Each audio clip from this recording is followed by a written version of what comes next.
Hello, everybody. Candlelighting time is 4:05. Such a nice day out today. I thought I would do the video outdoors, even though it's the second half of November. This week's Torah portion that we're reading is a very, very interesting and fascinating Torah portion. It tells us the story of two brothers, actually twins, Yaakov and Esau, or Jacob and Esau, and how different they were from each other. Jacob was a very righteous person and Esau was very wicked. And the Torah even tells us that these two paths in life of Jacob being righteous and Esau being wicked, started even at birth. As they were extremely young infants, you could already see that Jacob was righteous and Esau was wicked. This is very hard to understand because we know that the rabbis tell us that when a soul comes down to this world, before it comes down, the question is asked, looking at the soul, will this soul be rich or poor? And an angel says, hopefully rich. Will the soul be healthy or sick? And hopefully we'll say healthy. Will the soul be strong or weak? And hopefully strong. And when the question is asked, righteous or wicked, the soul doesn't answer. Because nobody's born righteous or wicked. You're born like neutral. And it's whatever path you choose in life later on, that is the path that you choose. It's your choice to be righteous or wicked. You're not born righteous or wicked. So especially to say on children that are so young that don't even have the opportunity to choose between right and wrong, how does the Torah seem to indicate to us and tell us that Esau was wicked even from birth? So it's explained in Hasidic philosophy that every soul that comes down to this world is given a mission. And the mission is to serve God and bring godliness into this world and make the world a better place.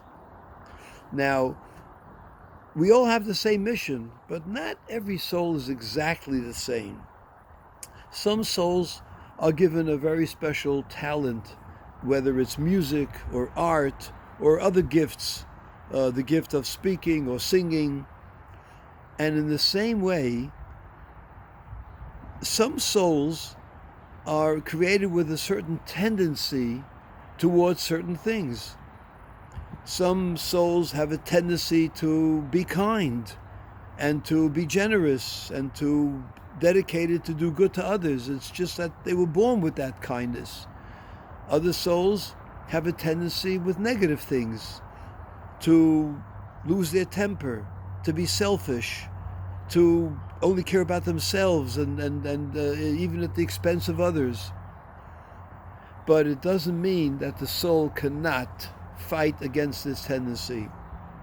It's just that for whatever reasons known only to God, God wanted one soul to have these tendencies towards goodness and another soul's born with tendencies towards the opposite of goodness, but God wants to see how that soul is going to fight against that tendency and try to get rid of that tendency from the person's inner self.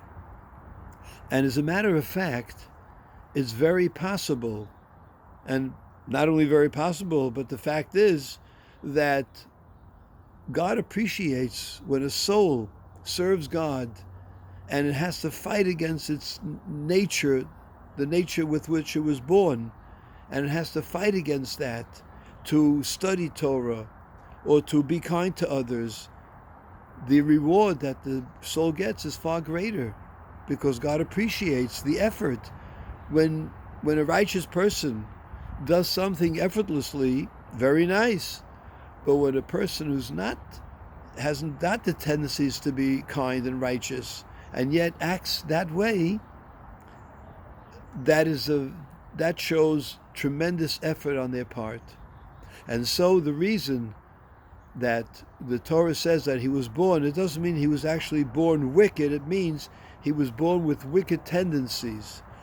And had he followed in the ways of his father and his brother, he might have been a greater righteous person, even more than Jacob. And it's these kind of things that we need to know and remember to help us in our service to the Almighty and to do our part into making the world a better place by bringing Mashiach and building the third temple and gathering the Jewish people all over the world together in the Promised Land. Have a wonderful and meaningful Shabbos.